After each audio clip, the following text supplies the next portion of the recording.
Welcome to Beppy Live, Anika. I'm so glad to have you here. Thank you. I've been wanting to crush on you for quite a while, and I loved our pictures. Remind me the name of the hotel we took in my Hotel Ilem. Hotel Island. YLEM. Fun. Yes, it was. It's a great place. It was a great place, and they were so helpful and hospitable. Oh, they're lovely, lovely people, and they do so much in the community, and they really love to give back. Oh, yeah. You know, so everything they do gives back to charity. Right. The artists that they have, they rotate their art displays, and then the artists don't have to give them a commission. They just have to donate 18% of any sales to charity. No kidding. So I love that because they're really showing who they are, not just through the beauty of the hotel, but through all of their actions. Yeah, no, it's the perfect place to do it. So tell us, where did you grow up and what brought you to Houston? I grew up in Lawrence, Kansas. Oh. And like you, I got tornado country. Yes. Like you, I think I got to Houston as fast as I could. Growing up, nobody ever thought I was from Kansas. I always was involved in a lot of things. I always had a different outlook. I always kind of had like a little Valley girl twang. So I'd go to California in the summers. But what brought me here through a number of different cities is I was living in Kansas City and I was a club promoter. And yes, I threw babes and had club nights. No, I did. Yes, and so I moved to Chicago to be a club promoter there and work for a marketing company. That's fun. And after a year, I was just kind of tired of being up till 4 in the morning every night and working and not making a lot of money. My sister lived in LA, so I thought I'll just go visit her for a month. And then I ended up staying and starting to work in magazines and doing promotions and marketing for magazines. And then I launched a dance music magazine called Revolution. Oh, you're kidding. Yeah, so 6-week summer tour. When was this like? This is the late 90s. Oh, you were ahead of your time on that. So I was back in the days like before the internet. I was going on and going to the music chat rooms, and you know, in Kansas City we would figure out where the parties were through those music chat rooms, and we would drive to Iowa and bring DJs and the Smart Bar and the whole thing. Really? Yeah, so that's always been a huge passion, is bringing people together to have a good time. So whether it's for a party or whether it's for a charity or whatever it is. So in LA, you worked on a magazine, a music-related magazine? Yes, Ray Gun magazine and Bikini, which was kind of like details for the West Coast. And I was a promoter in Hollywood and worked for KBA Marketing on their nightlife promotions. Then I got a job in San Francisco, moved there, launched official Revolution magazine and then official Xbox magazine, and then ended up back in LA, had a small company there, and then my now ex-husband's job brought us to Houston. Okay, so that's how you ended up So in it Houston. was very meandering, tale. So tell us what you do now. So now I am VP of Strategic Partnerships and partner for Real Beauty, Real Women. So that is a brand out of New York. It's been around for about 17 years, and it is where basically beauty, glamour, and entertainment merge with social responsibility. So, okay, so explain. So my partner there, Jacqueline Oludo, she started out doing documentaries on domestic violence and wanting to use then she realized she needed to do more. And she realized the way to do that, being in New York, was to take celebrities, pseudo-celebrities, people who are on TV, people who are in magazines, and have them do things in the community and film it. And have them, like if she was redoing a shelter, have somebody from HGTV come and actually redo the shelter. Wow. So she has a couple other series. One is called NIMBY, and that series started with Louis Guzman, who went homeless in New York for 3 days, and she filmed it. So it's, you know, that experience of having to live in somebody else's shoes and not just think about an issue, but actually live it and see it and breathe it and experience it and change your perception. So what she realized is people really like entertainment, they like beauty, they like fashion, and that's the easiest way to get people to think about conscious issues. So she came to Houston 3 years ago to work on a film on human trafficking. Which we are the #1 city, unfortunately. Yes, we are. And she quickly realized then that there's so much else going on with the foster care system and how it feeds into trafficking. In the meantime, I've had philanthropic vets and started Social Grace's Social Club as a way to help, because we see each other at events, but very rarely do people get the chance to talk and just enjoy each other's company and get to know each other. So we wanted to kind of bridge that gap of people who've been in the city for a while, people who are newer to the city and didn't know what charity events to go to, you know, how to get involved in what organizations were good, and art events or theater, whatever it is. Their niche. Yes. And then also meet like-minded people who like to give back and have fun, but who might, be small business owners or work independently. So that's why we started Social Graces. And Jacqueline and I realized we were kind of on parallel paths. So that's how we became partners for her brand. So we have a radio show. Yeah, I was going to ask about that because you've asked me to be on there in a week or two or something I can't wait. So the radio show, we bring people on who are in those worlds. It could be an athlete. It could be somebody from a nonprofit. It could be somebody who's a community volunteer, somebody who is a fashionista, people who are giving back in different ways and participating fully in the experience that is Houston, and talking about what their pet causes are, and giving fashion tips, beauty tips, things like that on air. So tell me a little bit more about your radio show. Sure. We like to bring people on who are in the worlds of beauty, glamour, entertainment, and that could be singers, songwriters, poets, rappers, athletes, the whole gamut of Is it hard entertainment. to get people on there? It isn't. Wow, it isn't. That's so cool. People like to share their stories when they're doing something in the community, or whether it's having great beauty tips, or it's working with foundations and having a fashion show for charity, or whether it's that they're an athlete who is anti-bullying or pro-literacy. Whatever their platform, people want to share their stories. And the great thing is it's on the radio, but it's also on Facebook Live and digital, the app for Synergy Radio, etc. And it's Real Beauty, Real Women Radio, so it fits within our brand scheme. And we have over 80,000 hits on Facebook alone now per week. Wow. Yeah, so it's reaching a large audience. We have people in Thailand, Vietnam, England, and actually Africa. So I have a charity in Africa, Learn, Grow, Lead. We focus on education in developing countries, but we do one project at a time. So our focus right now is Cape Coast, Ghana. We fund 115 kids' education. We have an orphanage where 25 kids live, and we have a 10-acre organic farm.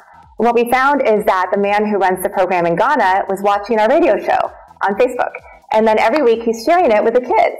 Wow. So it's really interesting how intertwined the world is. It's become very small. It's so small. The internet and social media. But to know that something as simple as that, just a radio show, can impact these kids and give them hope in another country is amazing. You are spending a lot of time giving back to the community. Where does that come from? I mean, because you're really spreading yourself out and trying to give back.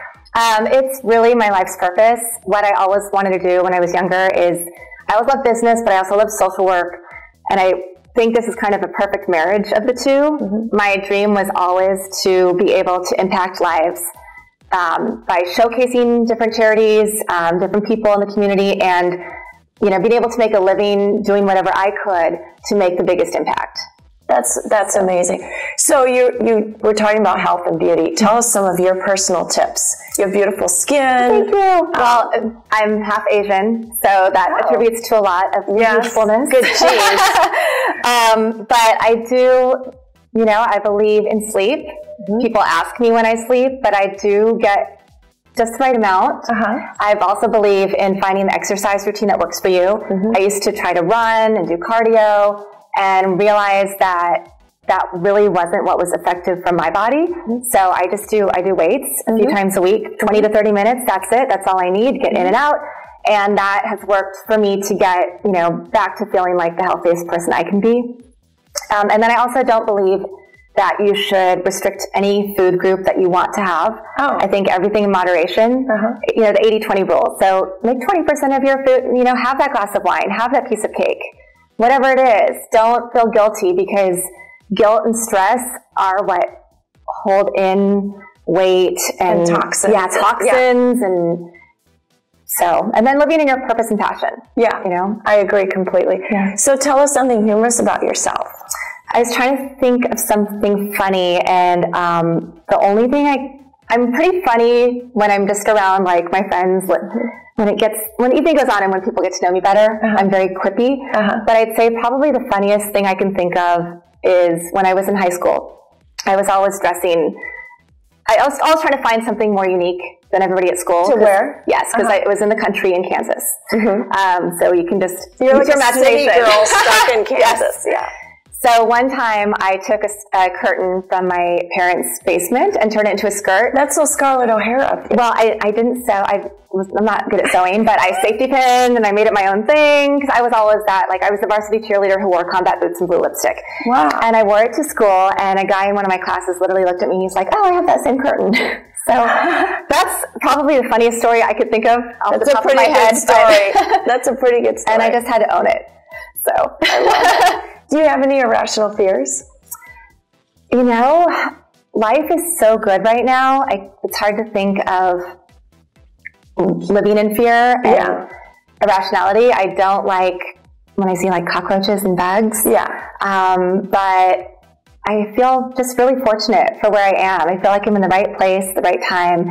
Houston's been a really great city and so supportive, and I just feel really good about things. So it's hard to think about like being fearful. That's great. I mean, because you don't want to live your life out of fear. Yeah. You know, do you have any specific places in Houston you like to, restaurants or shops or hidden gems that we need to know about?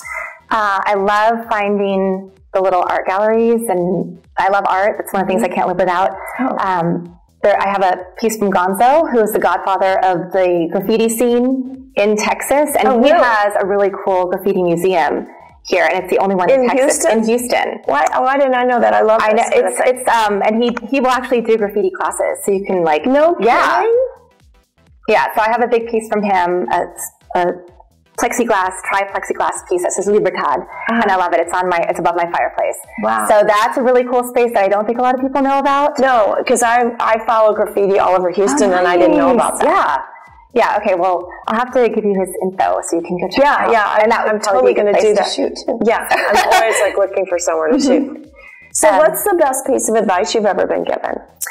Well, you asked me like where all this wanting to help people comes from, and I think it's just family values. I think it's genetic. Even family members that I've heard stories about on both sides, who did things in their community to help community. And my mom was a social worker as well, and she still is honestly like the kindest person I know. So my personal motto is from the Dalai Lama: be kind whenever possible. Yeah. It is always possible, and I think that's the best advice I've been given and the best advice I can give. I don't think kindness is weakness. I think it's the biggest strength, because just because I'm kind doesn't mean I don't know what somebody's doing. Exactly. So, yeah, you're just rising above it. Exactly. You know, exactly. So, tell us about your personal style. Who or what has been the biggest influence on your style, or how would you describe it?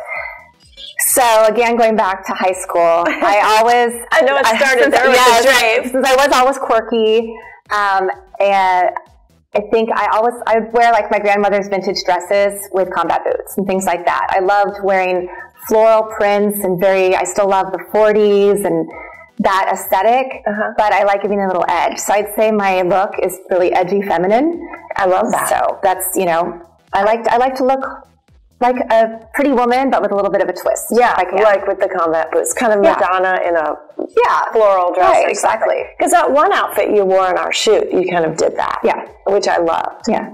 Well, tell us anything else that people don't know about you that... Oh gosh, I don't know. I think people probably know a lot if they want to, because it's all out there. I think that probably the most surprising thing to people is when they find out I was a club promoter.